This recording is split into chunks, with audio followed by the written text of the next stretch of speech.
I'm Keith Olbermann, and this is The Resistance. There's a lot more shoes to drop from this centipede, said John McCain about Trump and Russia shortly after Trump got rid of the United States Attorney for the Southern District of New York as part of what might have been a political purge Trump saw. Sean Hannity suggests on cable only this U.S. attorney wouldn't resign, so Trump fired him in a Saturday massacre, like Watergate. And then we were reminded that the guy he'd fired had prosecuted and put into prison a Russian spy who was based in New York posing as a banker, and another Russian mobster who ran one of New York's highest stakes illegal poker games, usually in an apartment at Trump Tower. And then the guy he fired was banned from Russia by Vladimir Putin. It's not just that McCain's analogy is apt. It is as if there are no shoes on the Trump human centipede that are not about Russia. Russia, Russia, Russia. Trump claims his phones were tapped. Then Kellyanne Conway emerges from wherever she was hiding to suggest that, never mind Trump's crazy claim, there may have been wholesale surveillance of the Trump campaign, possibly including, quote, microwaves that turn into cameras. We know this is a fact of modern life. Microwaves, you say?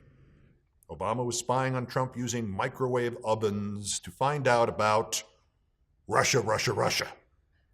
Meanwhile, Trump's boy, Russia expert and frequent flyer to Russia, Carter Page, the second name Trump ever dropped as a foreign policy advisor, writes a letter to two senators claiming his phones were also tapped.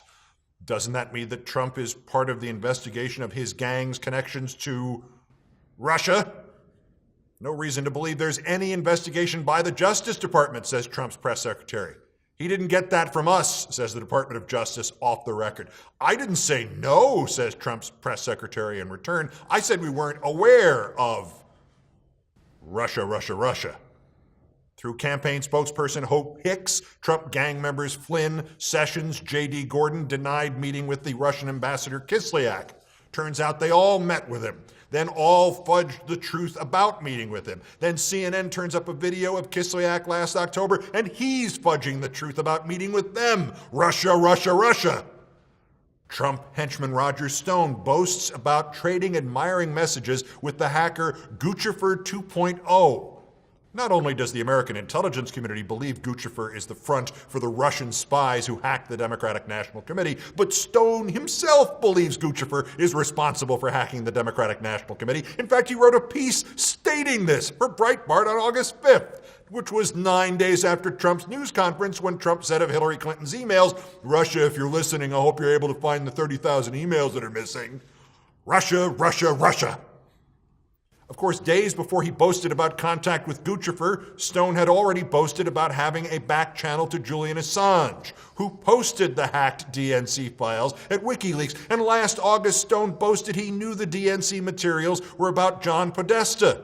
The presumption is there's a middleman between the Russian spy hackers and Assange, and just about the only thing Roger Stone has yet to boast about would be if he were that middleman. Russia, Russia, Russia.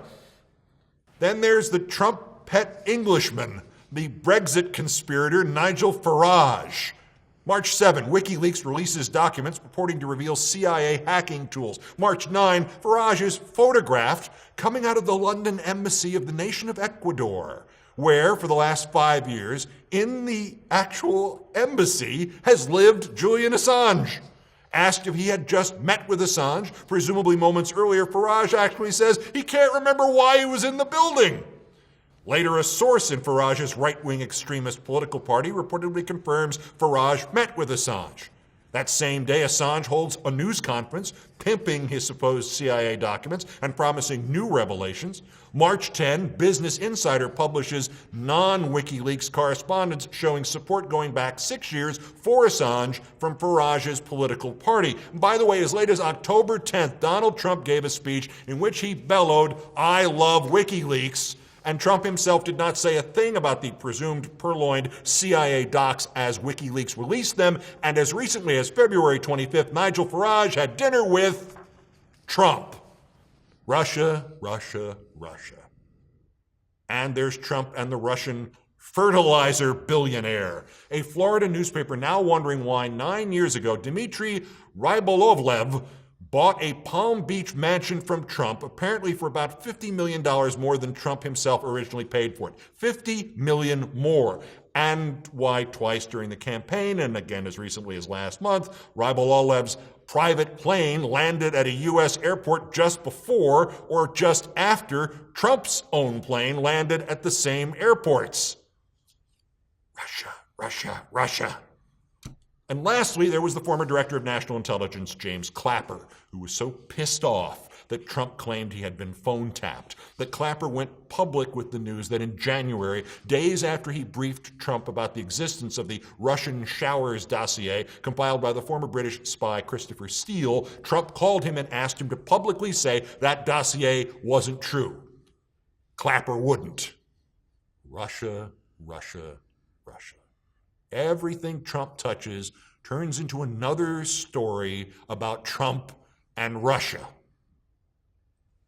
Oops, I take that back. General Michael Flynn, the very brief national security advisor who was paid to appear at a gala for a Kremlin-controlled television propaganda outlet, the very brief national security advisor who was paid to go to Moscow to be part of a standing ovation for Putin, the very brief national security advisor who told the Russians not to worry about sanctions for allegedly meddling in our election, the very brief national security advisor who either lied to the vice president about Russia or got the vice president to lie for him about Russia. While he was sitting in on the classified U.S. intelligence briefings Trump was getting as the Republican presidential candidate, Flynn was a paid lobbyist for the nation of Turkey. Turkey, Turkey, Turkey. Which only partially obscures the fact that Flynn, like Trump's call to Clapper, like the sale of the Palm Beach mansion, like Farage's visit to Assange, like Stone's contact with Kuchefer, like Kislyak's denial, and Gordon's denial, and Sessions' denial, and Trump firing the U.S. attorney personally banned by Vladimir Putin, all mainline back to Russia, Russia, Russia. Resist. Peace.